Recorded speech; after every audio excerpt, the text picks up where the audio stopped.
Hey guys, Alex from Central Florida Enthusiast, and I just watched the Six Flags 2020 announcement. Let's get one thing straight. Magic Mountain, they're not getting anything at all next year. Well, actually. They're probably calling West Coast Racers their 2020 edition. Oh, that's sad. That is sad. That is. Oh. It will probably actually do the part well, actually, to have an off year, actually. Because, West Coast Racers really put them in a bad way. It literally just completed track yesterday. They have, actually, the track's not even complete. They still don't even have the station track. They don't even have the foundation for the station. And then they have to spruce everything back up. Yeah, no, this is gonna be a 2020 attraction. I'm sorry. There's no way this is opening up before December 31st. It's not. Other than that, I will come out and I will say this. It seems like both Six Flags and Cedar Fair this year, they're letting two parks shine. Two parks that shine bright to us enthusiasts, but they're really letting them shine this year. So Cedar Fair, obviously, Orion going to Kings Island. Say what you want about that ride. Cedar Fair is really putting an emphasis on that ride by making literally every other park get some sort of water park edition or something like that. And then Six Flags, arguably, I feel like they're doing it better. But one other thing on Kings Island, Orion.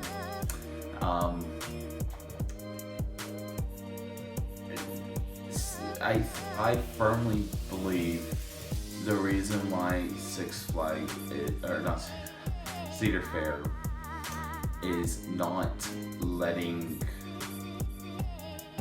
well, I don't want to say not letting Cedar Point get anything, but I think the reason why Cedar Point's not getting anything this year is because they're letting Kings Island shine. They're letting this be Kings Island's year. And vice versa with Six Flags, who arguably is doing it better than Cedar Fair. Six Flags has really let Great Adventure starve. I was just talking about this with guests today at work, and it's been 13 years since Great Adventure has gotten a regional coaster. They got Green Lantern, which is just Chang relocated from Kentucky Kingdom. That's not original.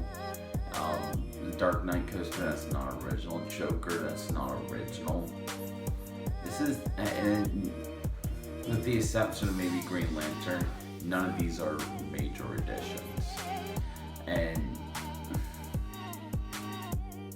even still, Green Lantern is not that good. So it's a major addition, but it's a major crap addition. But by making all these other parks focus on the water parks, I think that's a good fit. The first thing I said after I watched that video the announcement was 2020 is the year of the water park. It's not the year of the coasters. At least here in America, it's not the year of the coasters. Now, SeaWorld might want to argue otherwise, but with the exception of SeaWorld, if you're just focusing on Cedar Fair or Six Flags, yeah, no, this is the year of the water park for those two chains. But they're really letting Great Adventure really have it this year. They really are. Great Adventure, they've been starving for so long, and it's about time they got something that is major, something that is good, and they're getting both.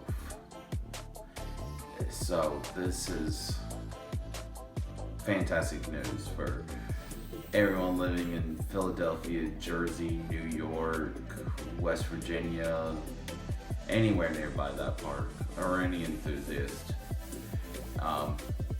El Toro's gonna have some serious competition now. And I could honestly even see some enthusiasts even saying they like this better than El Toro. Am I gonna say that? I don't know. But I feel like it could be a legitimate question. Is this the best ride in the park now? And if you really like RMC, then I would say yeah. This could be the best ride in the park. But that's enough about Great Adventure. As for the other parks, St. Louis, they got Catwoman's whip, and that, I was talking to Six Flags on Twitter, and I wasn't talking to them.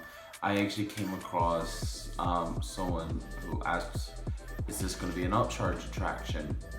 And Six Flags said, St. Louis said, no, this is going to be including your admission.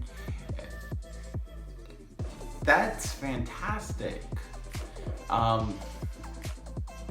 For those who haven't seen it, it's on St. Louis's website. These rides are almost universally an upcharge attraction. So it's actually quite cool to see one that isn't. I think probably one of the biggest disappointments this year, though, was Six Flags New England getting the newer Enterprise. That's kind of disappointing. And but also Great Escape is getting the same edition St. Louis got. That's also a great fit. Other than that, yeah, this really is the year of the water park for sure in America. If you want to celebrate the year of the coaster next year, you need to take a trip to Europe. You really do. A lot of rumors are having it that Energylandia, they are actually going to be finally getting that Vekoma Firestorm. That's going to be absolutely incredible. And I believe I've already seen trackers on site at that park. Other than that, this was a very disappointing announcement. I think what really made it disappointing for me was over Georgia. They're not even getting a coaster, which my gut was kind of telling me that, but I was hearing a lot of rumors about an SNS 4D free spin. And none of those this year. So that's kind of a good thing. If you don't like them, if you do, then kind of a sad thing. But no SNS 4D free spins this year.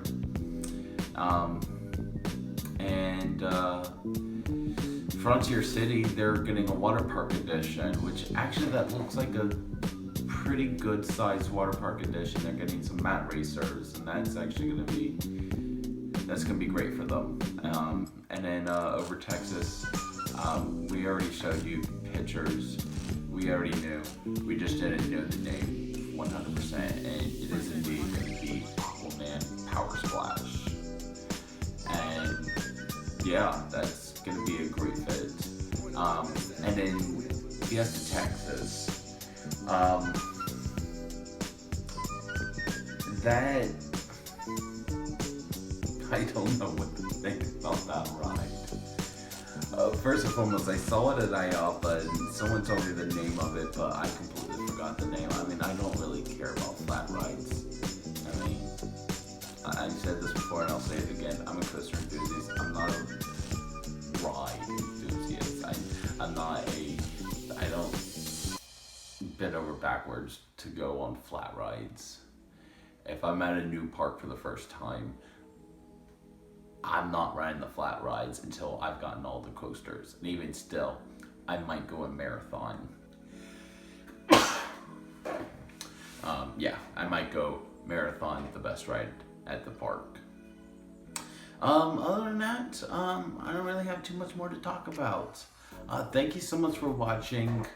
We're gonna have some more videos coming out. Next week, Monday, Hurricane Dorian is coming here to Central Florida, so if I'm not able to upload next week, that's because I don't have power. So please be mindful of that. If I don't have any sort of update or any sort of discussion, I do apologize about that, guys. And the worst thing about losing power is you also lose cell service, because right now most people in our neighborhood, they're using Wi-Fi to talk. They lose all of that, and it's essentially like being in a cell phone jammer, essentially a cell jammer, a radio wave jammer. That's what it is. Yeah, so I'm gonna try to go somewhere where there's power. If we lose power, hopefully it just completely misses us altogether. And then the other thing is I'm gonna have a tour and review of Halloween Horror Nights. I should have that posted next Saturday or Sunday. I don't know which. It depends on how much footage I have and how long it's gonna take to edit. Anyways, thank you so much for watching. This is Central Florida Enthusiast. We're just getting started here. So if you want to take part in all of that, hit that subscribe button, hit that bell notification, and don't be afraid to let us know what you think. Shoot us a comment, like the video. If you didn't like it, give it a dislike. Anyways, thank you so much for watching, and I will see you guys in the parks. Bye.